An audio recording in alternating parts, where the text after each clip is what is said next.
Welcome to Friday Favorites. We are starting something and trying something different. We're going to do a video format because we have had people request wanting to see the objects and the items that we're talking about.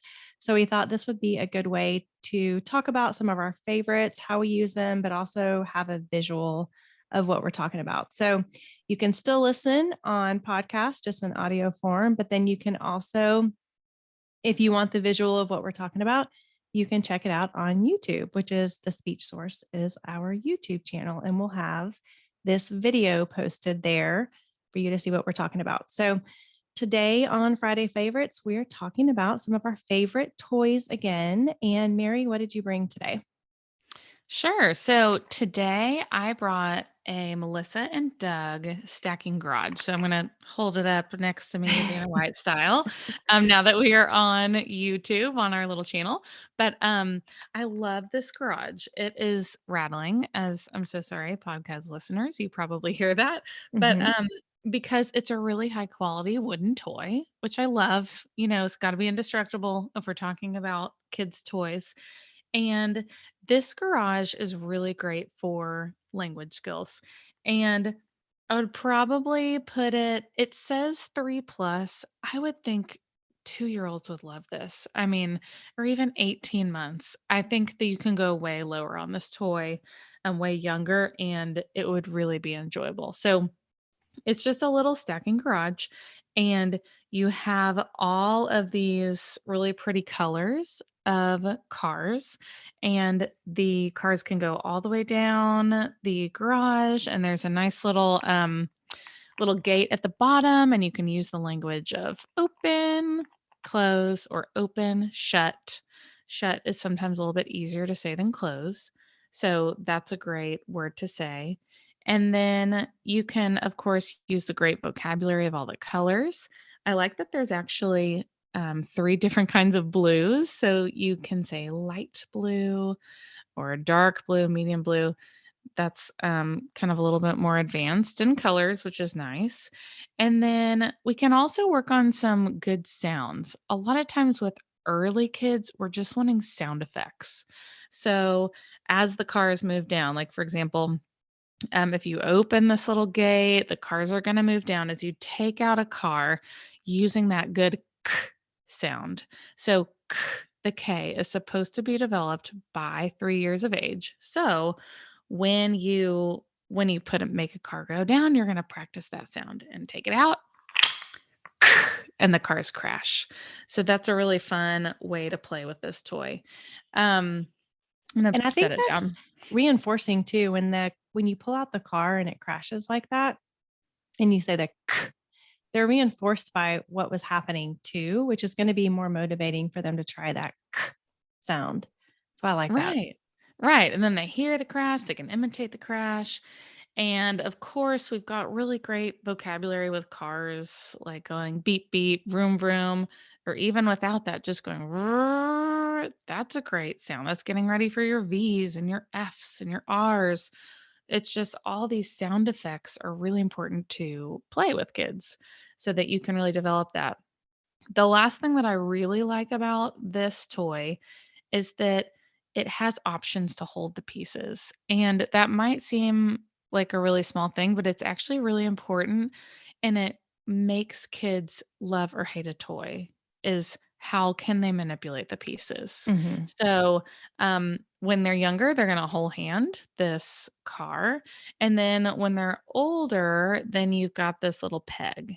And we know that this is such a more fine motor skill to hold the little peg that's on top of the car, and you can really twist it. If the garage is empty, they're going to get kind of wonky, and you're going to have to twist it and put it back into place. So, yeah, this is just a really great toy to work on beginning sounds, car levers, puzzle levers, and always love that it's in a nice compact stack so that for organization, you can put it away, all the cars go in, and it's done. Not all the Yeah, cars are having to find a basket or something. right. And they're able to help organize that too. And that's kind of how you can end that task. We put them all back in. So that's perfect. Right. I Right. love that. I've never seen that before. We have the stacking garages with the different colors that are the boxes that are the nesting Oh, yeah. boxes. And Mhm. the cars look similar. I think it's Melissa and Doug also. Same colors, same kind of style of car, and you can stack the garages and put them in. So I like how it's those would be two great toys that are similar to each other, but you can use them in different ways that might be familiar with someone who's trying to transition to adding a new toy in their world and in their play. So those are great. Yes. And I feel like as speech pathologists, we're always looking for toys that kids don't have, but that are just this little sidestep from what they love so that Mhm. it's new and engaging. And I really like this one for that reason. Yeah, it's just something that kids might not have at home or have seen at their preschool or whatever. And so when they see it and I bring it out, it's really fun. And cars, it's always just a big hit. So, Kim, what did you bring today for your Friday favorite? Okay, so I brought my box of wind up toys. This is how I keep Mhm. them. You can put them in anything, but I have this little container that just easy to carry. And so, depending on the session, I either bring them all or I might be targeting a few. But wind up toys have been something I use all the time for all different ages. And you can buy them in bulk on Amazon. You can get like 20 in a pack, and it's great because it can be a variety of animals, objects. Sometimes they're themed. Like the last one I got had a Santa Claus and a snowman in it for Christmas. One of them has like a little witch for Halloween. These are great, especially if you're wanting multiple for an activity and lots of different, just new exposure and trials.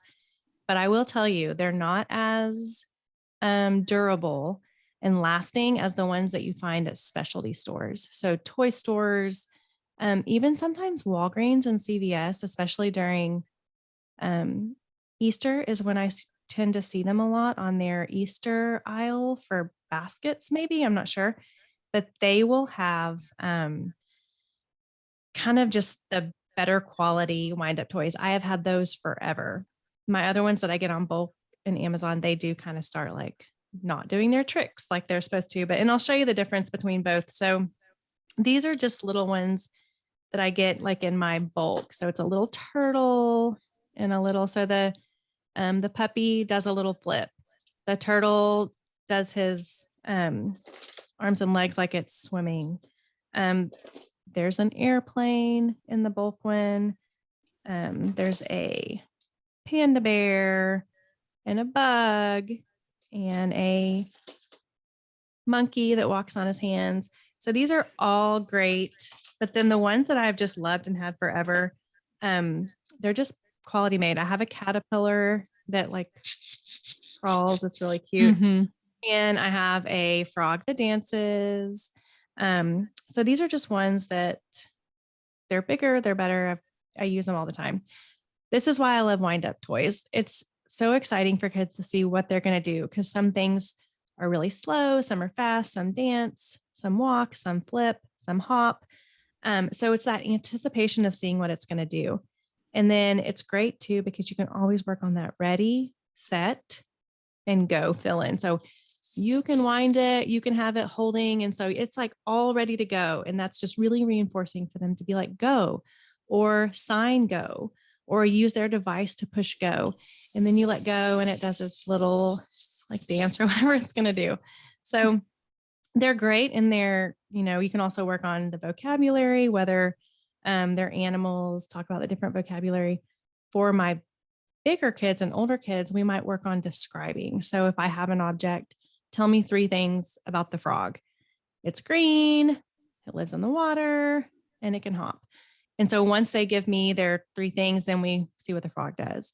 So we can do that with different objects, with the airplane that flies in the sky, just talking about it, describing it. You can do those with some of your older language kids. And then one of the great things to do, and I wanted to bring this out with Easter coming up. Okay, that frog's going to keep going. Um, is using eggs. I love to put them in an egg. So I will have the eggs pre-filled. So I might pre-fill 10 eggs and we have different colors. So here's another, do you want orange? Do you want yellow? So they're working on their colors, making a choice, but we shake it. We know there's something in there and then they get to practice open. So we're going to open the egg and then we have the puppy. So we can go back to what we were working on with that. Ready, set, go. 1, 2, 3. Talk about what it's going to do. And then once they've seen it once, you can ask that question, what's the puppy going to do? And then he's going to flip. This one does a little flip. So then you can also just work on, okay, now our egg's empty, different kind of concepts like that. Open, close. There's so many things you can do with just the wind up toys and the egg. And it doesn't always have to be an egg. I have this little spin thing that has doors. I put them in there. I put them in a bag. I've put them in a box, just something where they can't see it and it's hidden and they have to request to open it or see what's inside. So I really do use these all the time. They make great stocking stuffers for Christmas. They also make great Easter basket, little fillers. They're fun and cute. So if you're ever at some of those specialty toys, and I do, I just, try to get one here and there. I've collected them over the years. They're great. So I that's what love I got. those.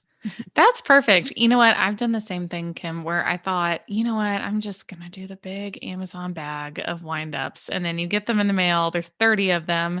You think Yeah. you've hit the jackpot. And then, like, you've got to throw away 5 already because they didn't Right. actually Yeah. work. And then, Yeah.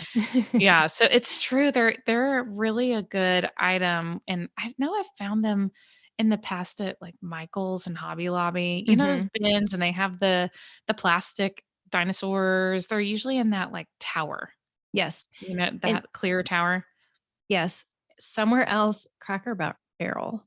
I don't, they have that Oh, little toy section. yeah. I've seen them there also. And yeah, just Yes, some places like that.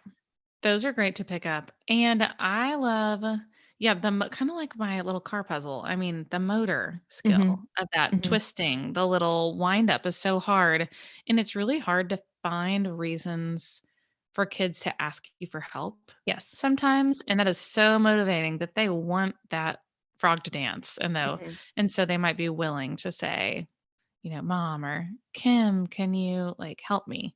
Right. Whereas usually they just do it themselves.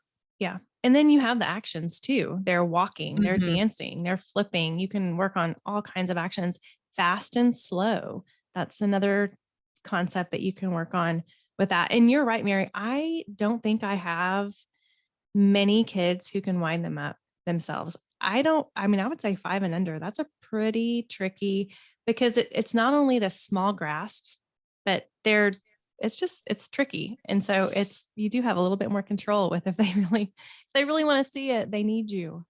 Yeah, that's true. I know we need to get that for communication. The Yeah. other thing I was gonna say that I love doing with wind-ups is with your kids who need to work on tenses. It's Mhm. amazing to work on wind-ups because you have this thing, say jump, for example. You have your little monkey that jumps. As you're watching it, you're saying, "He is jumping." And then once it stops, we line up all the people and we're gonna say, "Okay, remember what did the monkey do? He jumped. Oh, that's He a great idea. swam. Yeah. Yeah. He ran." And so you're using that past tense. And then the next time you get him out with your kid, you're going to be like, wait, I bet we remember. What do you think the monkey will do? Oh, he will jump or he will. And so then you can use this like future, past, I like present, that. and kind Yeah. of understand time because time concepts, man, that's hard. That is tricky. Yeah. Yeah.